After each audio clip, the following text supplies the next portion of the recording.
Good evening, my friends. We are going to reflect on another beautiful gospel reading for this Sunday, the fourth Sunday of Easter. The fourth Sunday of Easter is always called Good Shepherd Sunday because it talks about Jesus as the Good Shepherd as we read the 10th chapter of the Gospel of St. John every year.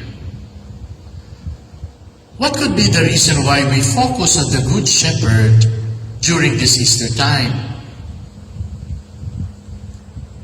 Easter is about the resurrection of Christ, and one of the effects of the resurrection is the creation of a new people of God, the people of the resurrection, the church.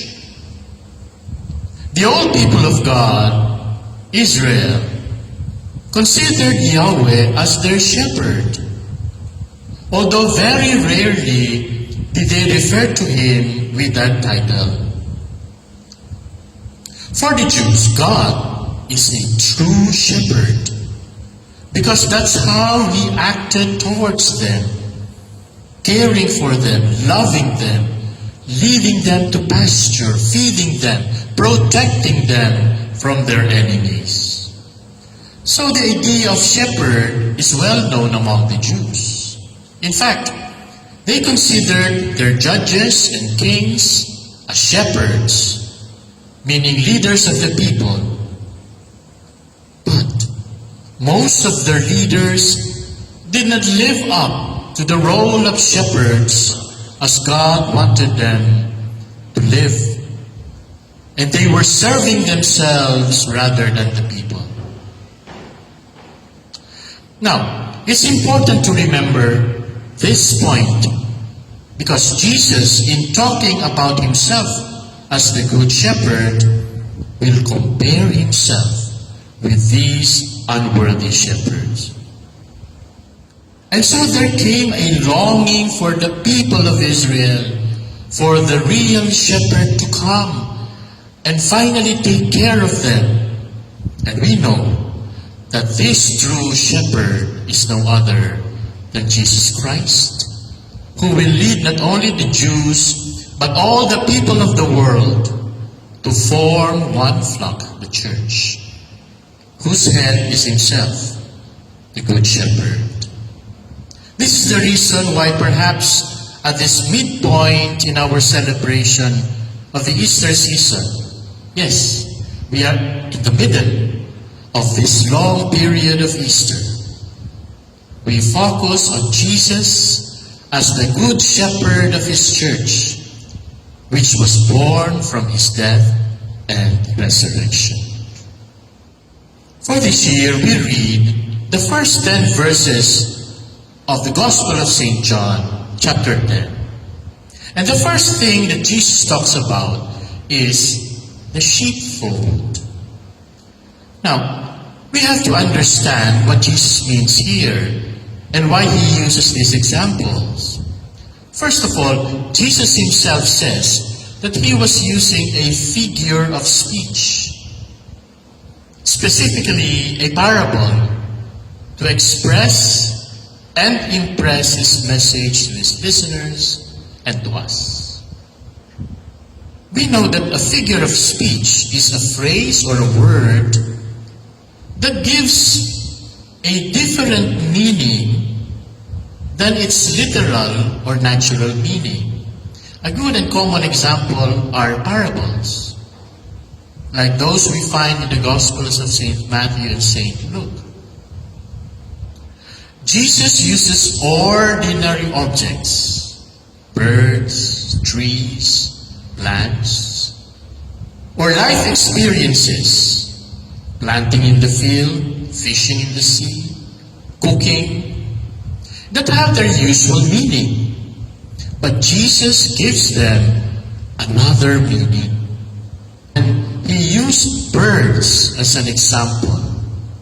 But what he meant when he used the birds as an example is trust and dependence on God's providence. Again, please bear this point in your mind as we go along the different parts of this passage. As I've said, Jesus mentioned about the sheepfold. In the time of Jesus, and maybe even today in some agricultural areas around the world, a sheepfold is an enclosure made of rock or wood that is built on a field to gather the animals, put them together, especially at night. Normally, it has one opening, with or without a gate or a door. And so, the shepherd or a group of shepherds will gather their sheep and put them inside the sheepfold and assign a gatekeeper or a guard to watch over the sheepfold at night. While they, shepherds, will normally gather together in their tent or around a campfire. In the morning, each shepherd will go to the sheepfold and call out to their sheep. They will call their own sheep. Please remember that in the sheepfold, all the sheep of different shepherds are mixed together.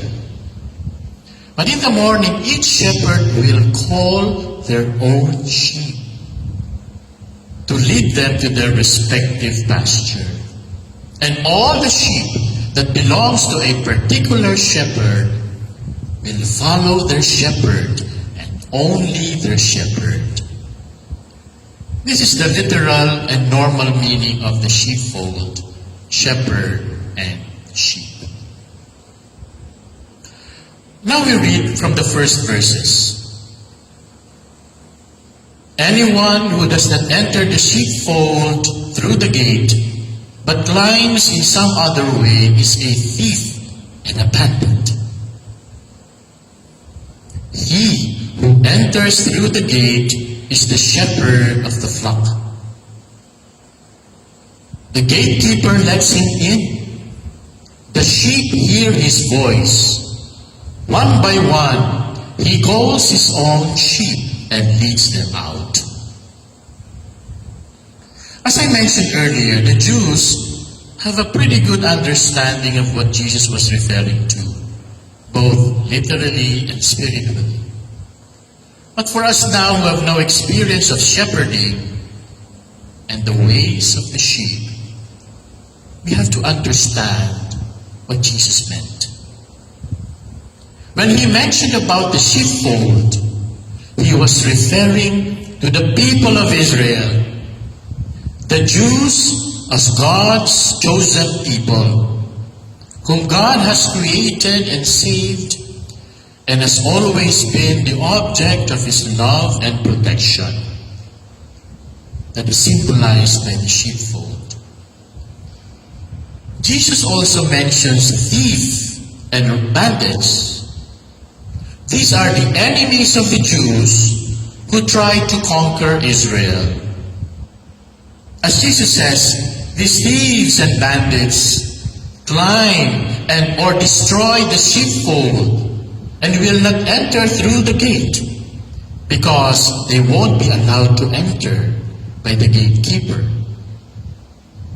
But the shepherd of the flock, referring to the kings and prophets God appointed to be the leaders of Israel, can enter the sheepfold, and the sheep, the people, hear and listen to their voice, and these leaders lead them out to pasture. Meaning to say, the leaders will take care of the people. Now Jesus continues, when he has brought out all those that are his, he goes ahead of them, and the sheep follow because they know his voice. They will not follow a stranger, but will run away from him because they do not recognize the voice of strangers. Now I have a very particular experience about this part of the passage. It happened on a Sunday like this, the fourth Sunday of Easter, several years ago. After the Mass, a parishioner approached me and shared with me his own experience about sheep and shepherds that he observed while he was in the United States.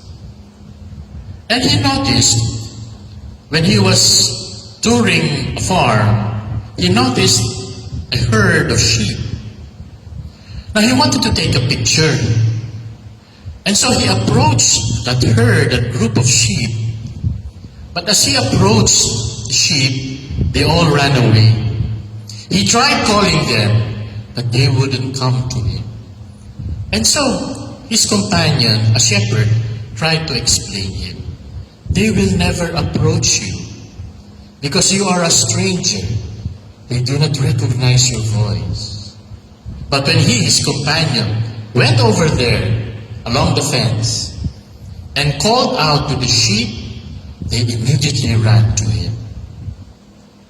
Because those sheep are his, and they recognized his voice as a shepherd. Now notice that Jesus told this parable, but the people failed to understand what he was saying to them. So he used another parable.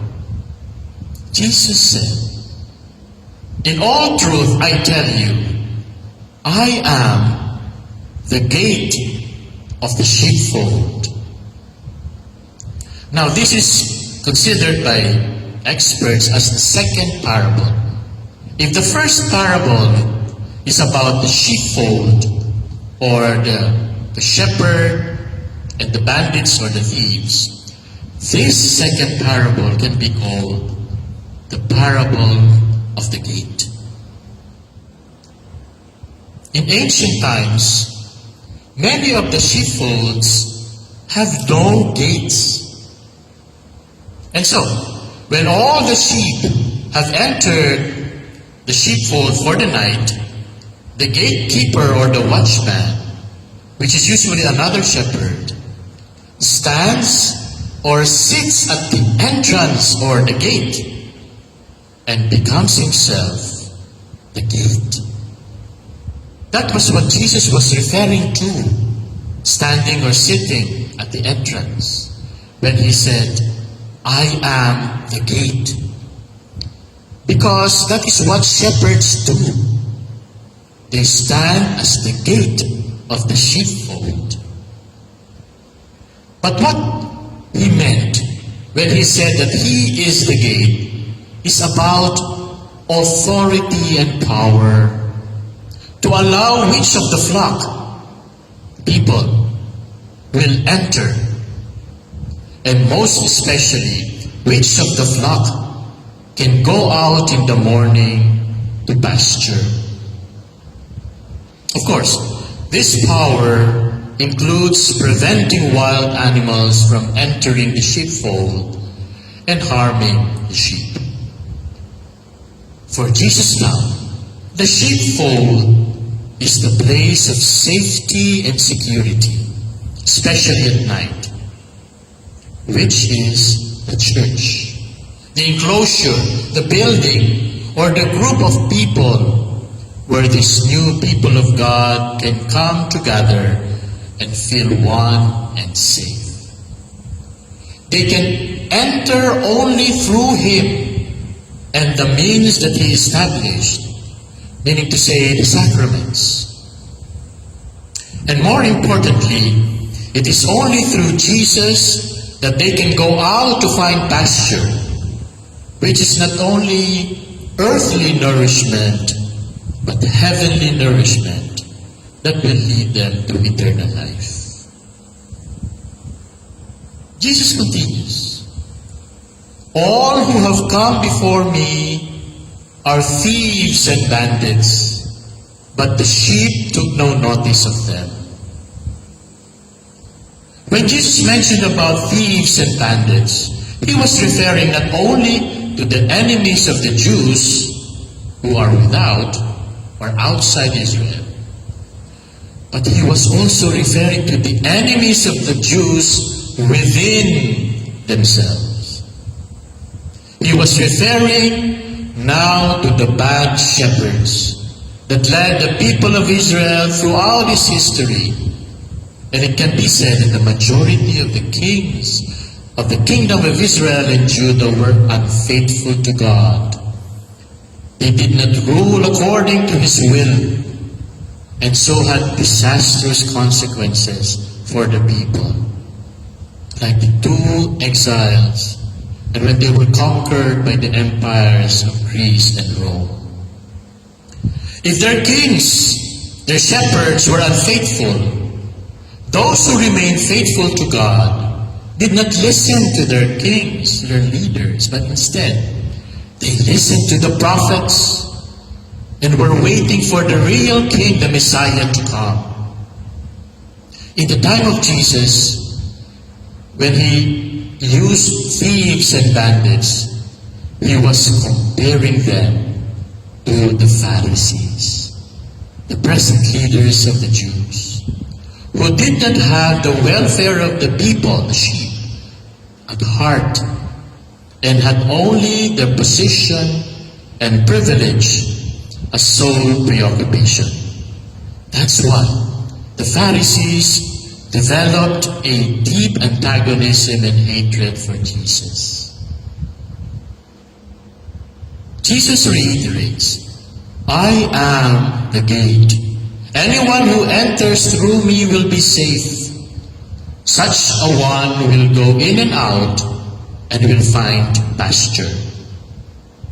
If in the first part of this passage, it is the true shepherd that goes in and out of the sheepfold, now it is the sheep that goes in and out of the gate, which is Jesus Himself. Those who go through Jesus will be safe within the pen, and those who go out through Jesus will be led safely to pasture. Finally, Jesus says, the thief comes only to steal and kill and destroy.